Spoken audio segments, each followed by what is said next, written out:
Okay, welcome one and all. Stephen Sitkowski here, founder of the Sitkowski Trading Academy, and so glad to have you spend a little bit of time with me. We're going to go a little bit off script, and this is going to be one of these videos where I'm not entirely sure what I want to say to you. I've got the basic message. I want to talk about how the mind works and how critically important it is that you gain control over your mind.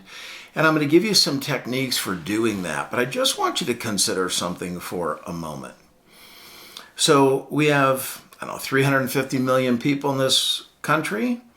So we all live in the same country, deal with the same economy, the same government, the same tax laws, so on and so forth. We all have the same opportunity for education, employment, to start a business. Why is it that some people end up rich and other people end up poor, sometimes in the very same city? Can we acknowledge that a lot of it has to do with the way that we think and the way that we process information? I don't think there's any question about that. So that's what I'm going to try to tackle. It's a tricky topic in that I'm not a psychologist, therapist, psychiatrist. I'm going to give this to you based on just observations that I have made. So learning to think for success. And the people that I've been around, the Kevin O'Leary's, the Robert Herjavec's, the Dean Graciosis, the Tony Robbins, Richard Branson. All these people had some commonality of thought, the way that they moved through the world and the way that they tackled things. And I'm just going to pull from all of them, plus probably read more than 100 books on this topic, and see if we can't do something that'll be of real value. So I want to talk about the mindset of successful people. You can hand two individuals exactly the same scenario, and they handle it two different ways. So let's think about your mindset for a moment, the way that you go through life. So here's a simple question. Do you think you are basically an optimist or a pessimist? Do you mostly have a positive attitude or a negative attitude? Are you more likely to see opportunity or see obstacles? When you answer that question, it'll tell you a lot about your mindset.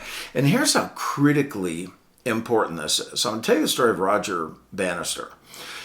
So there was a time in our history when it was thought by the medical community that it would be impossible to run a sub 4-minute mile. There were some that thought, well, if somebody attempted to do it, their heart would explode, that it was physically impossible, and so on and so forth.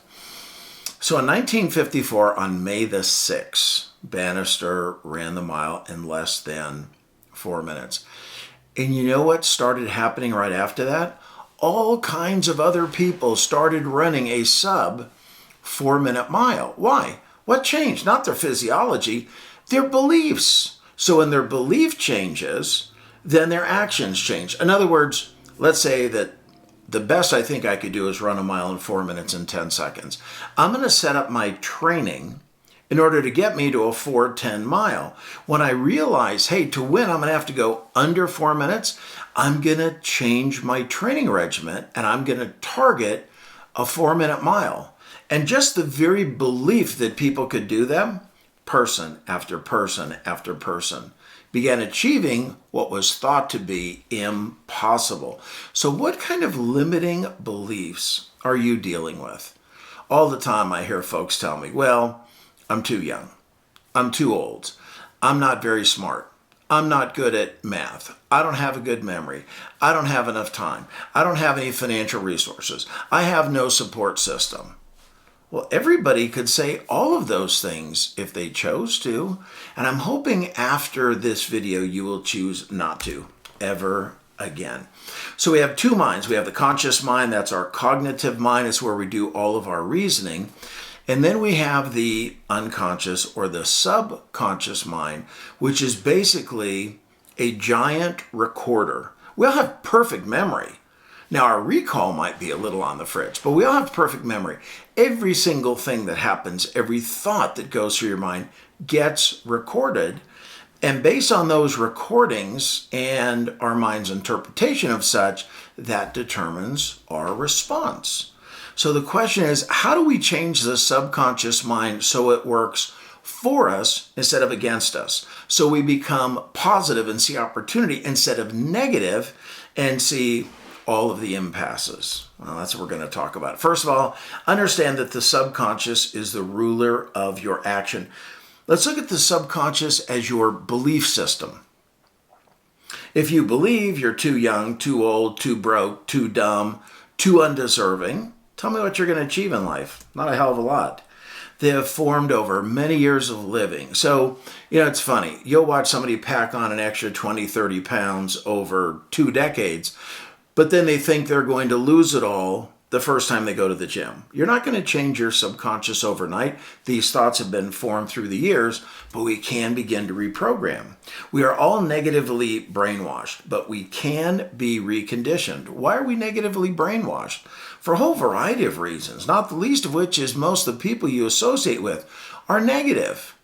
Do most people want to compliment you, or are they quick to criticize you? Do they tell you your positive qualities, or do they tell you your flaws? When you watch the news, is it mostly positive or negative? We live in a society that feeds off of negativity. It is every place. And most outside stimuli is negative. So the people in your life are telling you what you can't do. The world is telling you what you can't do. You need to understand that the subconscious is the ruler of your actions. If we can train the subconscious, then you will change the way that you react to a given set of circumstances, right? All right, there we go. We did that one twice. So here's what I want you to do. Begin talking to yourself as you would a son or a daughter or a friend. So I hear people all the time say things like, I'm just so stupid. I can't believe I did that. No wonder I can't get anywhere. Would you talk to one of your kids that way? No. How would you talk to them? Instructively. So what I try to tell myself is I want to be my own counselor, right? Not my own cheerleader. I don't need somebody, every day waking me up going, you're the greatest, you're going to accomplish fantastic things. I mean, all of that is fine, but none of that really lands with a guy like me. So instead, I try to talk to me the way I would talk to a student or the way that I would talk to one of my kids. Consciously keep all self-talk positive. So you've got to be the sentry of your mind. When you recognize that you're saying negative things, know that that's going to go into your subconscious. It's going to stick and it's going to have an effect. If every day you got up, you looked in the mirror and you said, you're so ugly, you're so ugly, you're so ugly, what are you going to start to believe? You're not going to be able to help it. So if every day you looked in the mirror and said, hey, good looking, are you going to feel more attractive? Is that going to change the way that you behave during the day? Engage in daily affirmations. Keep reminding yourself that the world is your oyster. You have unlimited potential. Your creator has given you everything you need to become whatever it is that you want. Tell yourself, I've got this. I can do this. Now, I'll give you a quick example. So I'm not very mechanically oriented. There's a self-limiting belief. And so I let something go down the garbage disposal that I shouldn't, broke the garbage disposal. And somebody said to me, so what are you going to do to replace it? I go, I'm going to have somebody put in a new garbage disposal. They go, you could do that on your own. And instead of me saying, no, I couldn't. If I did, I'd mess it up, which is really what I probably believe. I said, I'm fully aware I could just Google it and follow instructions, but I would rather spend my time doing something more productive. Be mindful of the end game. Always start with the end in mind. What is it that you're trying to achieve?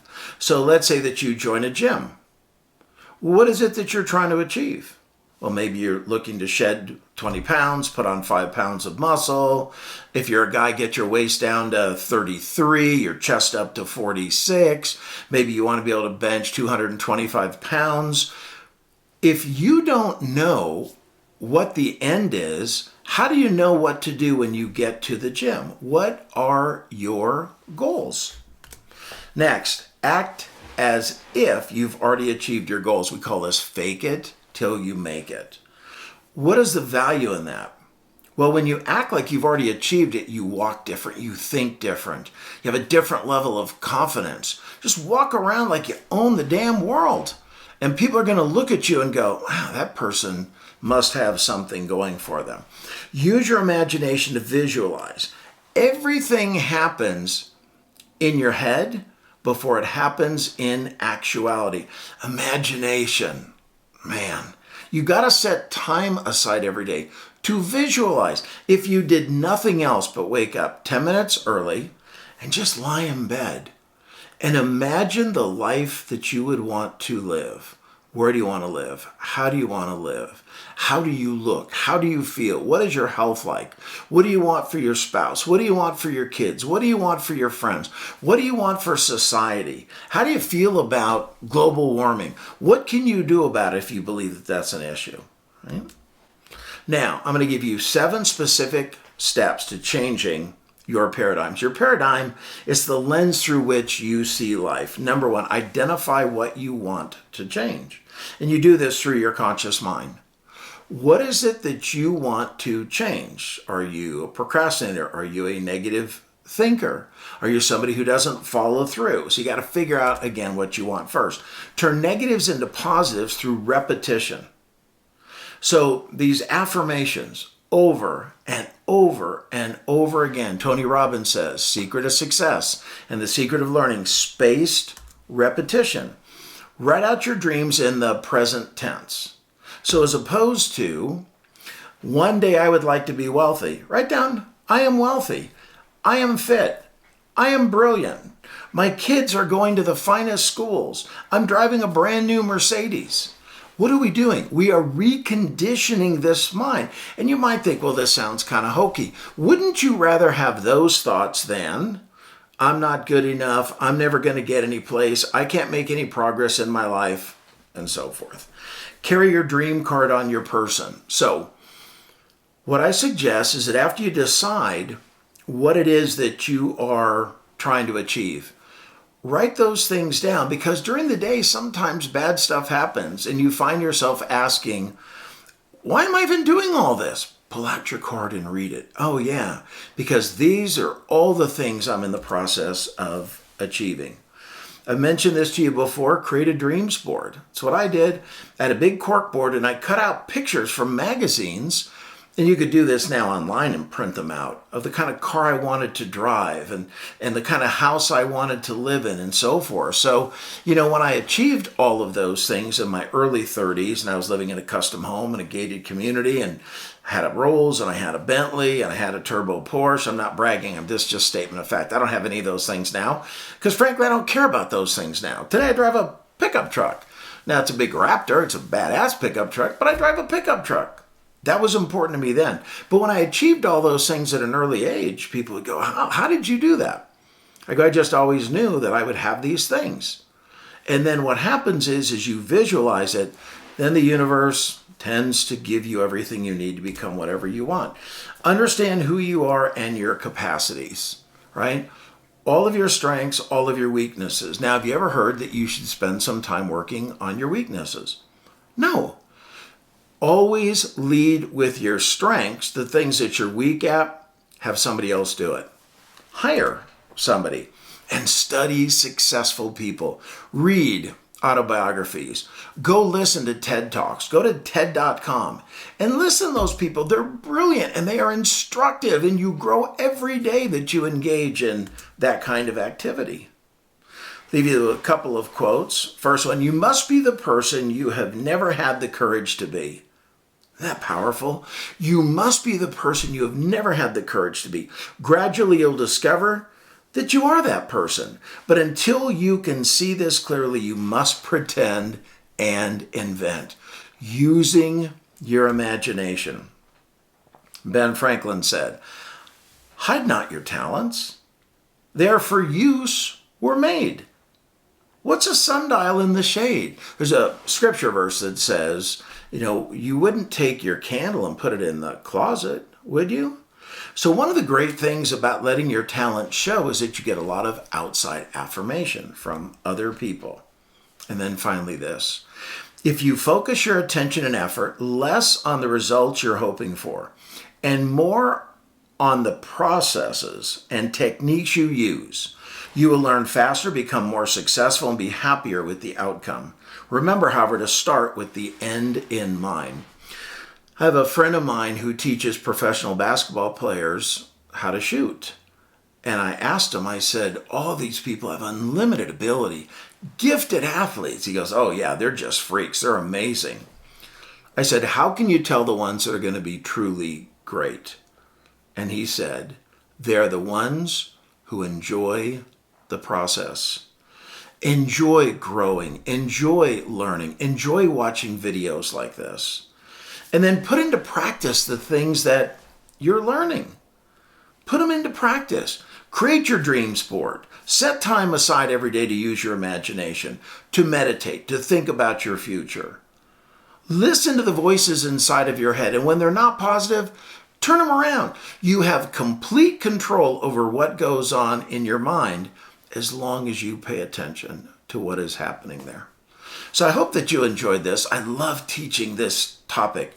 It's all about the way that you think. If you gave me two people, one is brilliant and talented, has resources, but they're negative, and the other one is a big dreamer, has great imagination, and a belief in themselves, and a belief in others, I'll tell you who I'm going to take to win that race. And you too. Be that person.